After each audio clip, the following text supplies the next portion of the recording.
ایک دفعہ کا ذکر ہے، ایک چھوٹے سے گاؤں میں ایک ننھا سا بچہ رہتا تھا۔ اس کا نام احمد تھا۔ احمد بہت اچھا اور سچ بولنے والا بچہ تھا۔ اس کے امی ابو اسے ہمیشہ سچ بولنے کی نصیحت کرتے تھے۔ ایک دن احمد شام کے وقت کھیل کر گھر واپس آ رہا تھا۔ راستے میں اسے ایک بٹوا ملا۔ احمد نے بٹوا اٹھایا تو اس میں پیسے اور ایک شناختی کارڈ تھا۔ احمد تھوڑا سا سوچ میں پڑ گیا۔ اس نے دل میں کہا، اگر میں یہ بٹوا اپنے پاس رکھ لوں تو کوئی نہیں جانے گا، لیکن یہ غلط ہوگا۔ احمد فوراً بٹوا لے کر گاؤں کی مسجد کے امام صاحب کے پاس گیا اور ساری بات بتا دی۔ امام صاحب نے احمد کی بات غور سے سنی اور اس کی تعریف کی۔ تھوڑی دیر بعد گاؤں کا ایک شخص مسجد آیا۔ وہ بہت پریشان تھا۔ اس نے بتایا کہ اس کا بٹوا کہیں گم ہو گیا ہے۔ امام صاحب نے احمد کی طرف دیکھا اور احمد نے خاموشی سے بٹوا آگے بڑھا دیا۔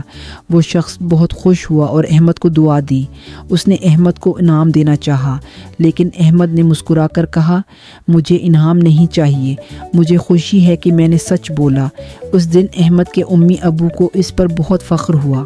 احمد سکون سے سو گیا اور اس کے دل میں ایک خوشی تھی، سبق سچ بولنے والا ہمیشہ خوش رہتا ہے اور اللہ بھی اس سے راضی ہوتا ہے۔